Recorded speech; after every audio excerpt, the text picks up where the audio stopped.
La realidad de los pueblos está en la 36. Contacto Internacional.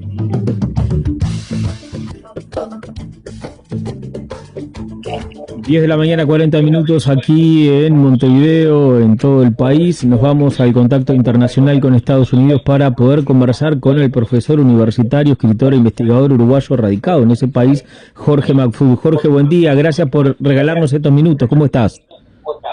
Muchas gracias. Disculpen la improvisación, pero he tenido varios problemas por aquí. ¿Cómo están por ahí? No hay ningún problema, Jorge. Es un gusto para nosotros poder conversar contigo. Hay varios temas que queremos conversar de la realidad de Estados Unidos, obviamente, y lo que ocurre en el mundo con la administración de Donald Trump en este momento, pero para arrancar queríamos preguntarte cómo está la situación, por ejemplo, en lo que tiene que ver con esta relación con Ucrania y los últimos acuerdos de este conflicto que se ha generado en los últimos meses. Este es un acuerdo propio de la gente de los negocios y propio de los imperios que son grandes negociantes.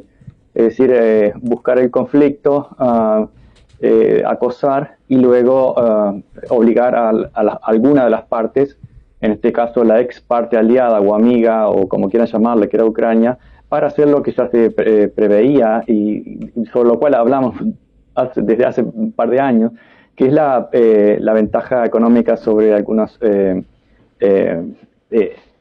productos y tierras y privatizaciones de Ucrania, a cambio de un aparente acuerdo de paz en el cual Rusia sin duda va a llevar la mejor parte, de hecho ya la está llevando desde el punto de vista económico y geopolítico.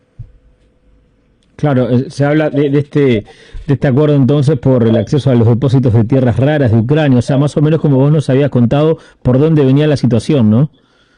Sí, pero además recordemos que con todo este menú de improvisaciones de Donald Trump, creando, por ejemplo, las tarifas o los aranceles, tuvo, sospecho, una consecuencia no prevista, que fue que China directamente detuviera la exportación de tierras raras, justamente la otra gran fuente de recursos de tierras raras.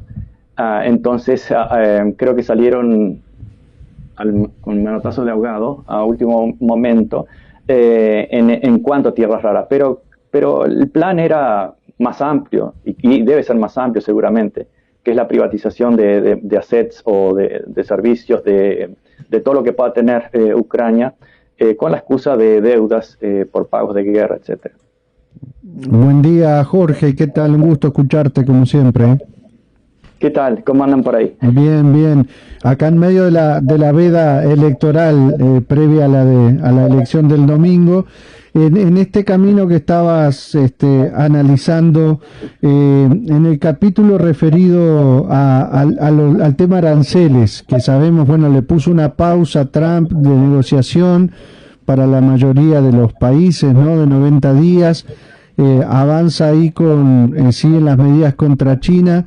¿Qué evaluación se puede hacer a esta altura de esa línea tan central que ha planteado Trump en su gobierno?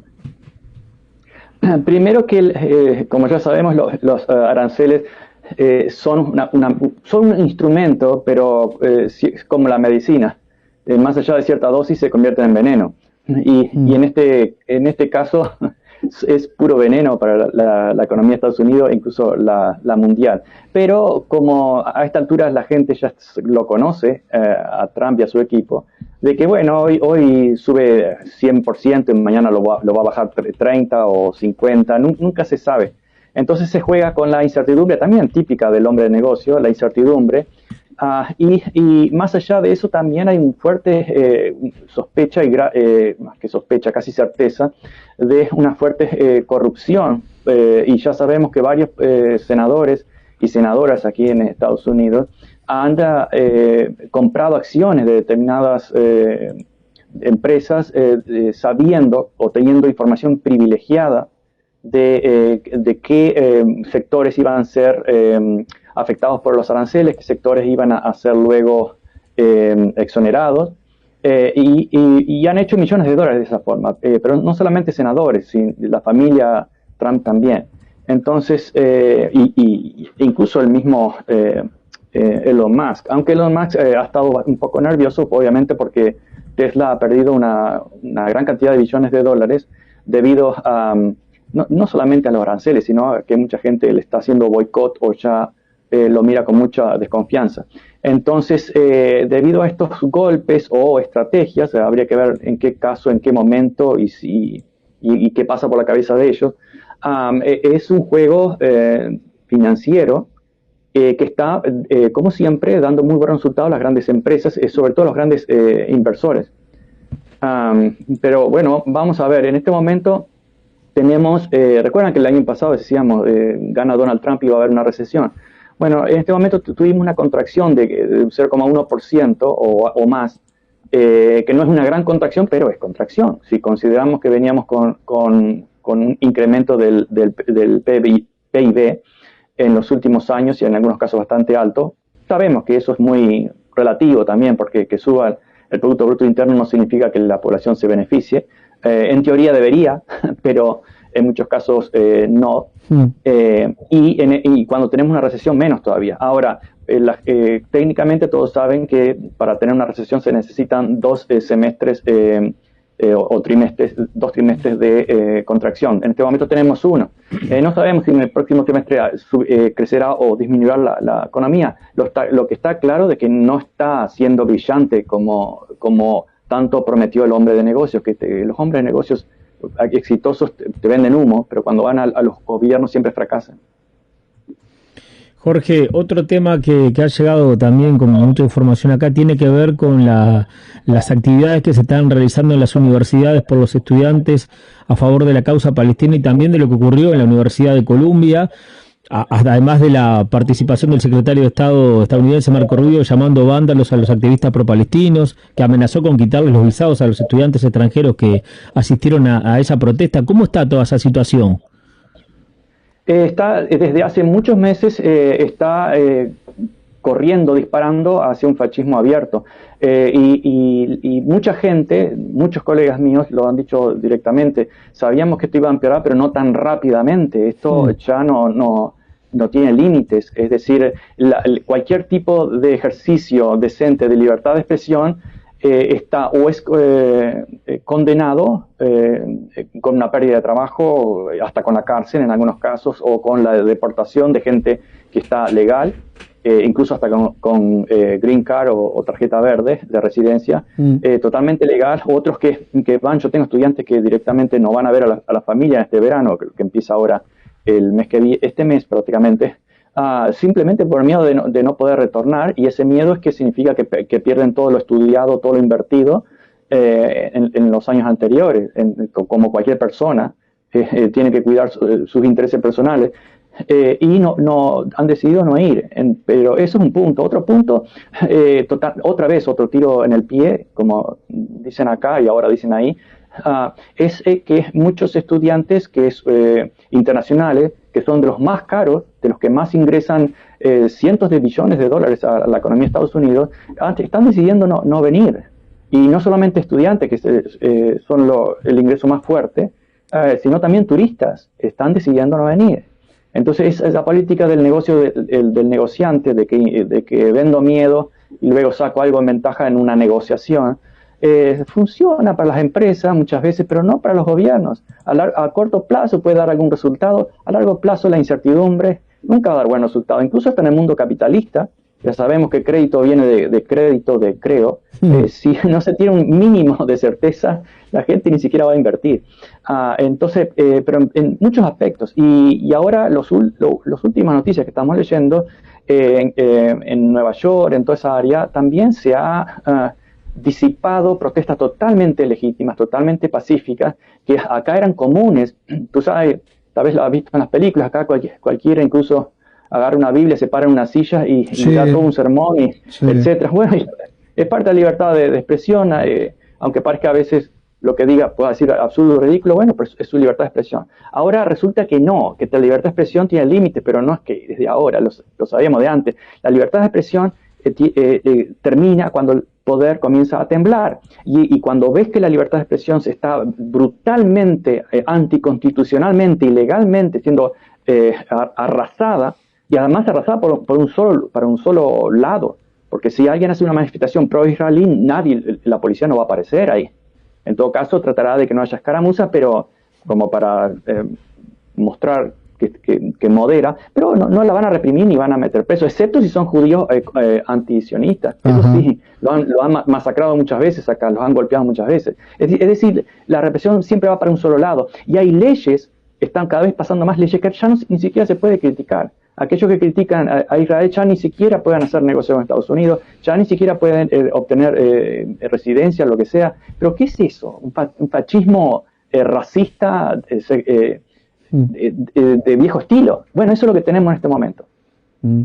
Es la verdad que desde acá, desde el sur, también da fuerza ver esos estudiantes y bueno, docentes y otras manifestaciones que vemos, lo veíamos en Harvard, estudiantes que no sé si es cuando les están dando el título o en otras actividades que muestran la bandera de Palestina o que están con carteles de Palestina, además de lo que se da de las protestas en otros sectores de las universidades o de las calles, además ya como una parte general de confrontación de Trump abierta con muchas de las universidades, que a veces uno tiene como ciertos preconceptos, ¿no? Jorge, uno piensa en Harvard, piensa en Princeton, no sé, en otras, y que dice poco se puede esperar de lucha, de protesta ahí, y sin embargo en esto de la solidaridad con Palestina, por ejemplo, se está viendo. Sí, bueno, y te tienes razón, parece paradójico, ¿no? También se vio contra el apartheid en los 80, también se vio contra Vietnam en los 60 y 70, en Columbia University, en muchas otras universidades que no son universidades pobres, son incluso elitistas. Y bueno, ¿por qué se da? Tenemos que considerar que si vemos la historia, casi siempre, pero yo diría, por no decir siempre, los estudiantes han estado del lado correcto de la historia. ¿Por qué esto? Porque lo ven desde un punto de vista más idealista, que desde el punto de vista del poder, recuerdan las dictaduras militares en Argentina, Uruguay, en todas partes, que los llamaban inmaduros. ¿Por qué no se van a trabajar? Es lo mismo que decían los esclavistas a los esclavos. ¿Por qué van a protestar? Vayan a ser productivos, vayan a trabajar, manga de vagos. Esa es la mentalidad fascista del que tiene el poder y del que no lo tiene, pero lo adula para tener alguna ventaja o porque ha sido indoctrinado adoctrinado desde generaciones. Los estudiantes generalmente tienen esa fuerte cuota de idealismo porque, claro, después se reciben, están atrapados en deudas, están atrapados en obligaciones, son esclavos asalariados, y el esclavo asalariado se autocensura para no perder su trabajo porque tiene, obligaciones, pongamos entre comillas, pero reales también, obligaciones con su familia, obligaciones con sus deudas, obligaciones con mil cosas, y lo cual es natural, pero obligaciones condicionadas a la voluntad del empleador, que si no le gusta, te vas y buscas otra plantación, esclavo, buscas otra plantación y esa es tu libertad. Por eso creo yo que se explica por qué los estudiantes en todas partes del mundo, por lo general, siempre han estado del lado correcto de la historia. Jorge, otro tema que ha repercutido mucho tiene que ver con esta política, de este plan del gobierno denominado asistencia de viaje y el pago de $1.000 por las deportaciones. ¿En qué está toda esa situación? Y hay algunas novedades judiciales también de que se han parado algunas deportaciones. No sé, contanos un poco al respecto. Bueno, el envío de gente mal acusada, incluso han visto a Donald Trump mostrando fotos de García, otro secuestrado, totalmente legal, lo secuestraron de acá, lo mandaron al campo de detención de El Salvador, que llaman prisión o cárcel. Es un campo de detención donde va gente sin debido proceso. Muchas veces, no en todos casos, muchas veces incomunicado. Bueno, Trump ha mostrado fotos con Photoshop, mostrando tatuajes de García para incriminarlo con la Mara Salvatrucha o M16, lo cual ya se demostró que incluso el mismo periodista lo dijo, eso es Photoshop, lo sabemos. Y el presidente Trump directamente lo dijo, no te estás comportando muy amable conmigo, ¿por qué simplemente no aceptas y listo y pasamos a otro tema? Esa es la actual mentalidad. Ahora, fíjense por otro lado, y esto siempre es consistente con esa reivindicación racial y racista que dice que es anti-woke, pero es pro-woke blanco. Hoy el New York Times publicó una información y un artículo extenso sobre el proyecto, y probablemente lo haga, de Donald Trump de recibir refugiados blancos de Sudáfrica, porque son víctimas de la discriminación en Sudáfrica. Entonces, sí, refugiados blancos sí son recibidos, como hasta hace poco los cubanos anti-terroristas, lo que sean, han recibido manos abiertas, no importa si habían cometido crímenes de sangre en la isla, no importa, muchos de ellos sí lo sabemos, incluso desde la época de Batista, pero no importa. Bueno, en este caso, que vengan las pobres víctimas discriminadas de Sudáfrica, pero blancas. Qué casualidad que Elon Musk, que es el afroamericano blanco, que tiene casi todo el poder en este momento, que no lo votó a nadie, y qué casualidad que justamente es de ciudadano de Sudáfrica también. Entonces, hay una clara discriminación racista, un apartheid global, que es para mí es una clara demostración del miedo profundo, del temblor del poder en este momento. Los millonarios, los ricos están temblando. Esa es la reacción brutal que están teniendo. Ya ni siquiera escriben las leyes como lo hacían antes. Directamente las ignoran, porque están muy apurados, están apuradísimos. Y eso para mí es un reflejo clarísimo de que tienen un miedo brutal. Probablemente logren retrasar lo que se viene, años, tal vez años, no lo sabemos, pero para mí es un hecho concreto que el poder del mundo, y especialmente la élite nobiliaria, ultravisionaria, está temblando en este momento, y cuando tiemblan se ponen súper agresivos y echan mano a cualquier recurso. Jorge, en estos minutos que nos quedan, no podemos eludir este hecho de que se haya elegido ayer a un papa nacido en Estados Unidos, en Chicago, más allá que después buena parte de su carrera de camino de la iglesia ha sido en Perú, en América Latina. ¿Cómo ha caído allá? ¿Qué expectativas te parece que se pueden hacer de Estados Unidos con esta designación? Bueno, depende de los grupos que consideremos. Algunos, por ejemplo, tienen la reacción típica del fútbol, ¿no? O eligieron uno de los nuestros, que viene como, no sé, cuando miramos en Europa algún equipo y festejamos con un uruguayo con un gol. ¿Y por qué? No, por algo irracional, ¿verdad? Bueno, en este caso es algo parecido. Bueno, es estadounidense y muchos festejaron. ¿Sí? No el gobierno, no Donald Trump, ni su gobierno, precisamente porque va en una línea que ellos consideran ideológicamente incorrecta. Es estadounidense, es de Chicago, pero viene de la escuela más o menos parecida a la de Bergoglio, y muy probablemente, recordemos que esa área tuvo una gran influencia de la teología de la liberación latinoamericana. Bergoglio consideró, incluso si mal no recuerdo, hasta canonizó al arzobispo Oscar Romero, recuerdan el mártir de 1980 en El Salvador. Bueno, hubo muchos otros, Curía, las 4 monjas estadounidenses que fueron violadas y asesinadas, acusadas de ser parte de la teología de la liberación, que no eran, pero no importa. Pero esa corriente de pensamiento teológico dentro del catolicismo, que fue totalmente reprimida por el Papa Juan Pablo II, por Ratzinger en los 80 y los 90, lo saben muy bien en Centroamérica sobre todo, tuvo un impacto en Estados Unidos, y especialmente en las iglesias negras o en los católicos. Recuerdan, irlandeses y negros en Estados Unidos comparten una misma historia de resistencia y de opresión.